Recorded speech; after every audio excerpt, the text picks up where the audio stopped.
I think that Star Wars is so gay already. Okay. I mean, have you seen the fits? We'd be like, look how gay this is, and then send each other a reference photo. And are you telling me, with a straight face, that C-3PO is straight? They're a couple. That's what I think. But this is more outward. I think it's canon that R2-D2 is a lesbian.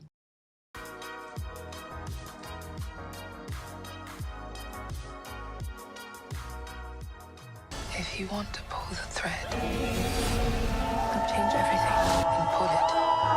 Hey guys, welcome back to Greenlight Cinema. I'm your host Brandon Pacheco, and today we're just going to talk about Star Wars Acolyte Episode 3. There's a lot to unpack on this one. I was like, oh man, instead of doing 2 episodes, like I did for the previous review, I'm like, let's just try and do 1 episode at a time here, you know? This wasn't your basic Star Wars, it felt like. So today, we're going to do a small recap and review of what happened. This Star Wars episode, guys, felt a little longer. I believe it was from our first 2 previous episodes, but not by much. But it also felt very atmospheric. There's a lot going on. This episode was like a backstory and prequel all on its own in a way. There's just a lot to unpack from it, you know. So we're going to talk about episode 3 today. Guys, get out the blue milk and the Star Wars Oreos. We're about ready to do a Star Wars Acolyte review. Oh, you betcha. You know, with all the blue milk and Star Wars Oreos in the world, I'm not even sure if that can help this, you know. I want to say I like this a lot, you know. It goes, it makes a little more sense to me than Ahsoka, which I'm probably going to have people not like me because of that, but I don't know, like, I kind of follow this. Jeez, where do I start at? Oh my gosh, I just watched this episode and I'm like,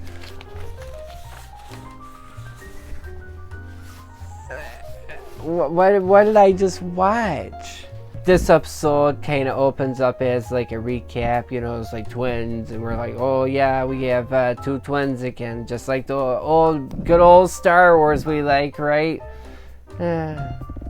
This one opens up on like a real cool, like ancient ruins type planet. The way, I'm not sure where it's at, but it takes place 16 years before 100 years of where we're at in the Star Wars timeline. So it's like even further. And it shows Osha and May, and they're by a tree. Osha's like trying to like do something with the Force, I guess you'd say, and May's like sneaks up on her and is like, oh, I always know where you are, and she's like trying to and she's trying to like crush this like butterfly, and it's like, oh my gosh, already like 5 seconds in, this little girl, she's already like kind of a twisted character in a way. I guess it's a butterfly, something flying around, and she's like already trying to smush it and crush it in a way. May is, and it's like, oh, so she's like already a trouble girl. Got it. Thanks, Disney. She's our antagonist, kinda. We see both these twin girls. They both have powers, and they have a mom that's real strict, but at the same time they have a mom who's kind of like more chill about things, I guess you'd say. Like she's like, oh yeah, you guys should have spice candy to eat. Like they talk about spice in this. It felt like Dune at some point. I'm like, okay. In the costumes, the set pieces, I feel like, and but what looked like the set pieces, that was the most interesting thing for me, kinda. It don't really look like Star Wars when this opens up, like the gar, the wardrobes, the set piece, all the designs, like, you know, ancient ruins, sure, that looks Star Warsy, but just kind of don't really feel like Star Wars. I'm like, oh, okay, there's a coven with ladies, and they have these twin girls, and it's secret, and they kind of live all on. It's interesting in a way. Like, it starts out like, wait, what? And it kind of goes. This episode too kind of had this, felt like real atmospheric vibe to it going on.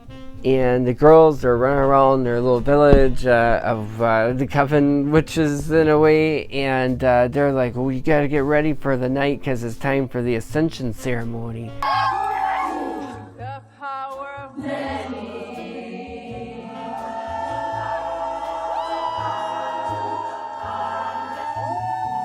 And I'm like, okay, I've seen enough Netflix cults with my wife. Like this, the way, look, I don't know much about cults, but I've watched a lot of stuff with my wife. And the atmosphere, the coven, I'm like, am I watching American Horror Story? And then it's got that rule. They're like, we're doing the ascension ceremony. I'm like, we are going on cult. Like, I mean, I'm not even worried about gay Star Wars at this point. I'm like, I'm worried for my salvation. Where are we headed here? You gotta, I'm like, namaste at the most, but I'm a Christian. Amen. In Jesus' name, amen. So I'm like, what are we watching here, Guys, I'm gonna apologize about my nose and voice in this episode if it sounds like extra stuffy and gross. I live, in Virginia, so it's like, so a lot of pollens came out and the like, and it's just kicking my allergies tush right now. But, you betcha I'm gonna power through for this review. Going back, the coven, they're describing where they're at, and at some point they say they're somewhere inland, and I'm like, where are we at? Minnesota?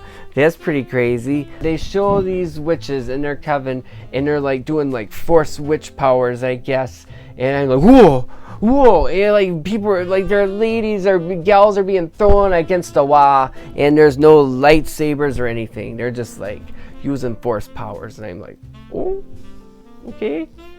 And I guess they're like, girls, you're gonna need to know this power, And they're like, so, like Osha's like kind of your split, divided character, whereas May's kind of more or less black and white. She's like, you say we gotta do this, shoot, we gotta do this. And Osha, I like her character. She kind of has that Luke ambition, like, is there like more out there? Or, are we just supposed to stay here? I mean, because, like, there's a whole galaxy out there. I'd like to check it out, This episode starts out so slow that I had a harder time getting into the episode at first. Because, we're just seeing a bunch of ladies and they're cackling. These witches, they're cackling.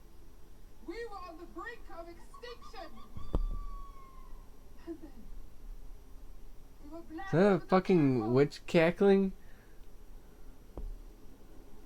I wasn't expecting that. I'm like, we went from Disney Star Wars to American Horror Story on Hulu in 0 to no time, and it's like, and they're like cackling, and I'm like, I had to get my wife to, I'm like, should we be watching this late at night? I don't want to get the nightmares, And the witches coven, whatever you want to call it, they have their own. I want to call it the thread, is their way of the force, because their moms were like, there's a thread, and this magical thread that combines. The way she described it sounded like the force, but maybe it's a thread between the two twins. Are they a dyad like Kylo Ren and Rey? I don't know. There's a lot of things you could call this.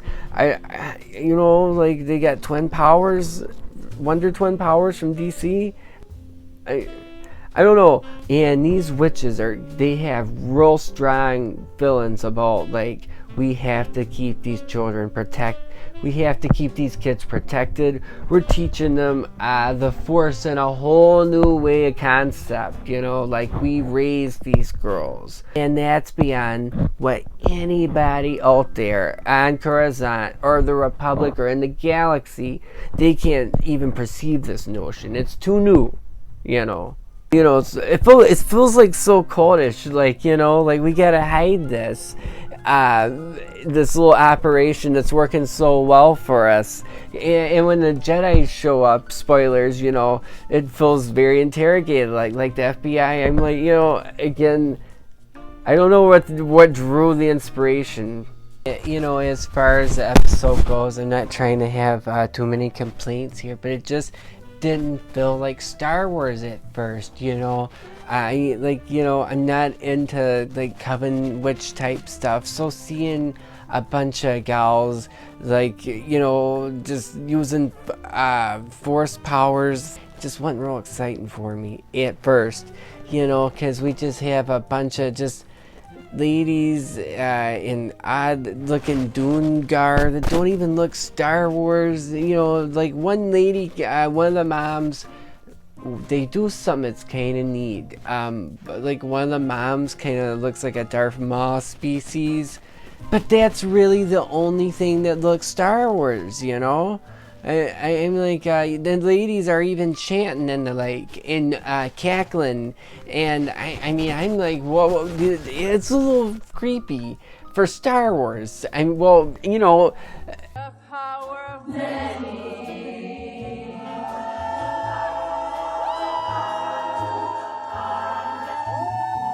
Compared to, like, you know, the Emperor Palpatine, you know, being Darth Sidious and being all hammy with the dark side and rise. You know, like, I can get into that though, but I don't know, I felt kind of spooked out. Like, I'm like, geez, somebody saved these kids from this odd, bizarre cult.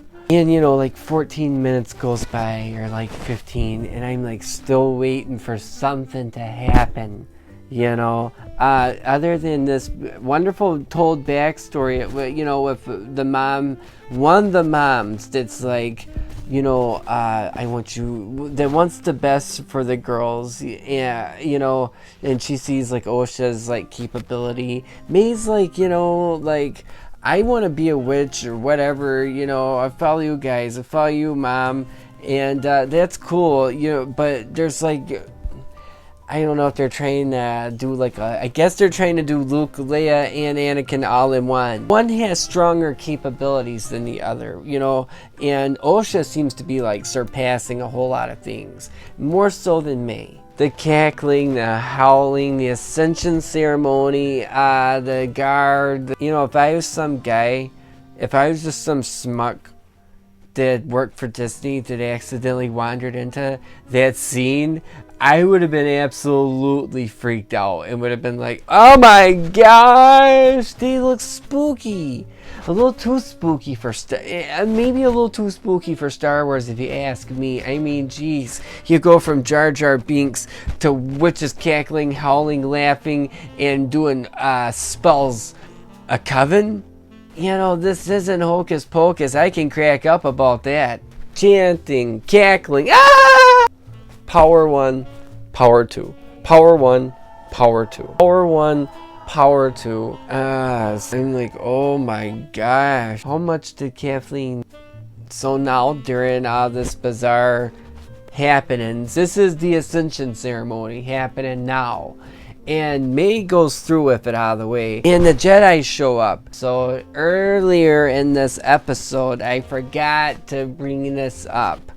The witches are clairvoyant, you know, as like the Jedi are, and they already know that the Jedi are there. The Jedi, they show up like 18 minutes finally into the episode, and it starts to halfway kind of look like Star Wars. About 18 minutes in this episode, I'm like, finally something, lightsabers or something, you know. But there's a Wookiee.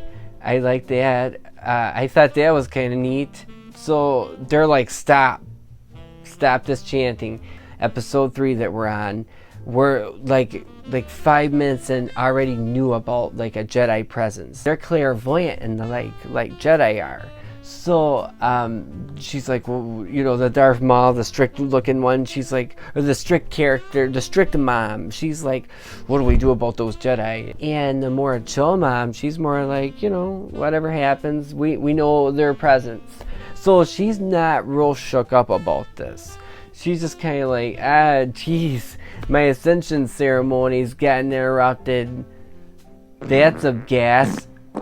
Like, geez, I gotta start all this over. I get all these gals cackling again. Geez. So the Jedi, they're there, and it's all the characters that that May is trying to attack and kill. Like all the Jedi from the first 2 episodes. We got the Wookiee Jedi. We got Soul. We got the lady, the gal that got murdered in the very first episode, and the guy that was like in a weird meditation. They're all like, okay, you gotta stop. And there's some like rules to this that I like never heard of before. You know, I guess you could say we've heard some of this before, but it's like, where did this come from? The Jedi lady, I don't know her name, the one that got murdered in the very first episode, she's like, don't you know it's like illegal by the Galactic Senate to be training in the Jedi arts a child? You can't do that, it's illegal. And I'm like, wait, don't Jedi do that though? And they're like, oh, you know, there's no kids here. That's what all the gals are, you know, saying. And then like the Wookiee's like, he's like, we're Jedi, you know, we got this. We're like dogs, okay? Literally, he's a dog. He's like, his senses are going haywire, all right? He's like, there are girls here, there are children here. You're lying.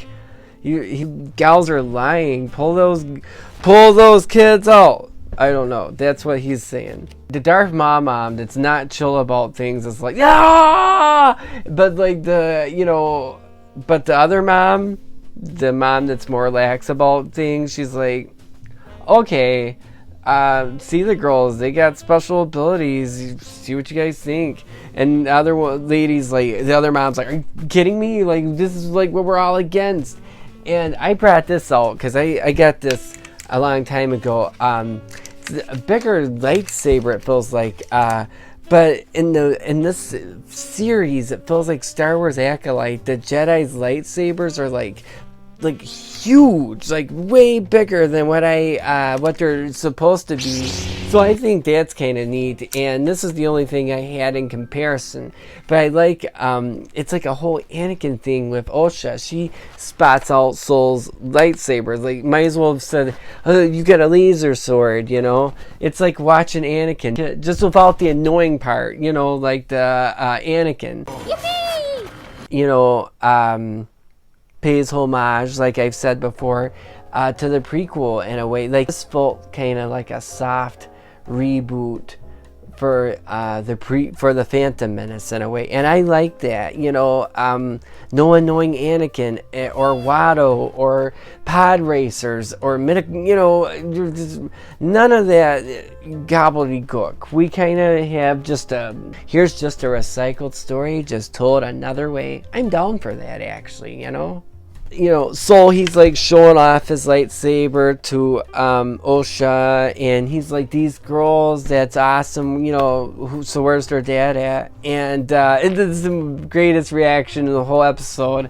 The gals are like, there is no dad, and he's like he could have knocked him over with, like, he's like, that's not supposed to happen. So the Jedi already are like, they're kind of practicing our ways with kids. We don't like that. These kids were born without a dad. We don't like that. Again, it's like Anakin, kind of. The best part is Qui-Gon didn't even act that great. Qui-Gon didn't even have that bad of a reaction when Smee, he's like, and Anakin, what about his father? And Smee's like, there was no father. I carried him, erased him. So, you know, we're playing into a lot of the same themes here. No pod racing. So the Jedi are like, okay, well, will you approve of these girls getting trained to see what their abilities are? And the moms are like, like they're all on the fence, except for the chill mom. She's like, yeah, I'm down for that. Next day, we'll do this the next day. Next day happens, right? Well, before that, we have kind of Osha's mom talking to both Osha and Meg, like, you know, if you ought to lie to the Jedi because, you know, they could take us away from our family. But if that happens to be one of you girls' destiny, so be it, you know. She's like super chill. She believes that, you know, who's to say whose power is who, you know what I mean? She's a lot more laid back and lax, way more than the Jedi. And she's kind of like our free, like a Mother Earth spirit, like, you know, do you, you know.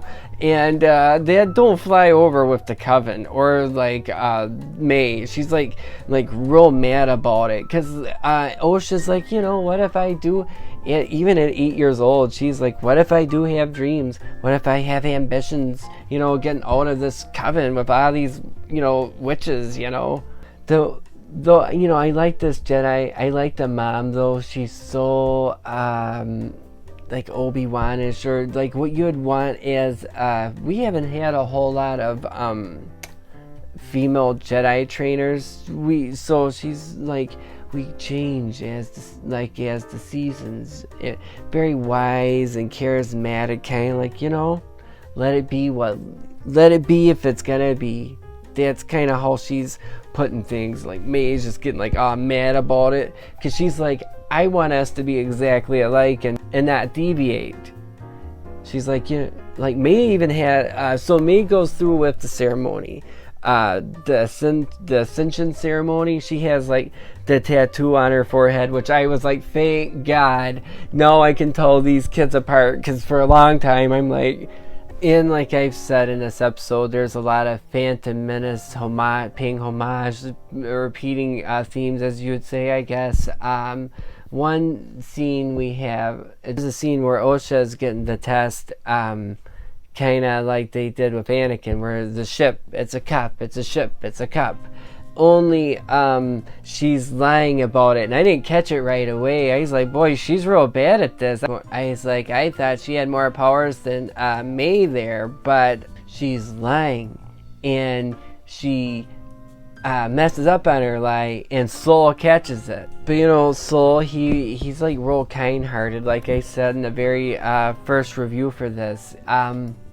He's like, pulls her to the side, and he's like, look, just face, you know, you got special abilities. I was like you know, I had to leave my family. I had to make this path. We have different abilities in some of our family, and that's okay. You know, you have to make this choice, you know, for your path, your destiny, and the like. Well, you know, it's like Obi-Wan told Leia in the Kenobi show that he was taken, I don't know how old, but he's got like a brother. And in the back of my mind, it always stays with me, why didn't Obi-Wan just sometimes go and try and locate his brother, which we don't know if he ever does or doesn't in a way, but like, his loyalty, though, is so strong to Luke and Leia and Anakin and Padme. But, you know, that he's got that soul type to him where he's like, you know, this is my mission, this is my path, and this is what I'm gonna do. Soul, he has this speech with where he talks to Osha, kind of calms her down and helps her see that it's not wrong to, you know, have ambitions. And so Soul straight up ask her, he's like, so you have to make this choice. Do you want to become a Jedi? And like right there, she's like, yes, I do. She's like, yes, I want to be a Jedi. With all, you know, like I guess she had already thought about it maybe the night before, and like, so that's her decision at this point. Here's my side note to this, though. And this has not a lot to do with all this, but you know, if we're gonna do a prequel, we're gonna go all the way back. Why can't we get a movie about like where all this shit begins? You know, like the good, the bad, the light, the dark. And I mean, I guess this is that movie or a series, but it's like there's Jedi though around, like. What starts this? What's the Big Bang Theory or whatever for this, you know? By the way, I started watching the Big Bang Theory. Bazinga. Bazinga. Bazinga. Oh, that's fun. yeah, what was like what's their start to their universe, you know?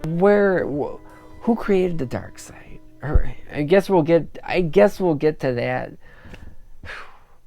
I like it, 8 years old, Osha. She's like way more mature than Anakin. She knows she has to leave her mom. Again, I don't mean keep harping on this, but no annoying pod racers, no annoying Watto, no annoying yippee, just no Anakin. So this was kind of a nice reboot. I'm at the end of my review here, so I'm getting close, guys, and I want to talk about where I'm at on this and how I feel about it. So, cut next scene, we're like in a boiler type basement cavern. They live in a real interesting look. I mean, there's not ever a thing in Star Wars that don't look cool to me, but I like wherever they're at, but it's fine, but so May confronts Osha and she's like, I don't want you to become a Jedi, and I'm gonna kill you and keep you here. I think that's what she tells her. And she like locks her in this gate, starts some type of fire. Oh no, she has like a black book, which I'm not sure if we're gonna know the significance of later. It's probably all the secrets and stuff that May, she got be a part of the Ascension ceremony, so she's got these secrets burned in. She's got these secrets literally inside her. So she burns the book, I guess, throws it down, starts this whole chain of events, which starts a fire. And then the bridge starts to collapse and break, and we see May and Osha, and they're like splitting apart, and she's like, our mom's dead, and she's like, and then May goes, our mom's dead, and she just falls in a like cavern hole. But then Soul comes in at the last minute and saves Osha and pulls her out, kind of like how he did in that last very first previous episode, I guess. And they're like, let's go, and we see all the coven has been wiped out, like they're dead already. Before it's like an earthquake going on too. And I'm like, well, okay, we seen, it looks like the Jedi dude that was meditating checked Osha's midichlorians. He is checking on her midichlorians and the like. So we've seen him. We've seen the Wookiee. He is working on a speeder. We see, and we... So Soul's with Osha. So where's the other Jedi? The gal that got murdered in the first episode? Yeah, I'm starting to think she may be the Phantom Menace. Oh. Yeah, so then he wakes up. Cut to Soul and Osha are on a ship and are going to Coruscant, I guess. And the episode ends with her looking at this tree that was on her home planet that Osha and May like to look at. But, that was a solid episode. I mean, it started out so slow and atmospheric, and I had to build into it, But as it goes on, it gets a little better, which I'm hoping that's what's going to happen with this series, and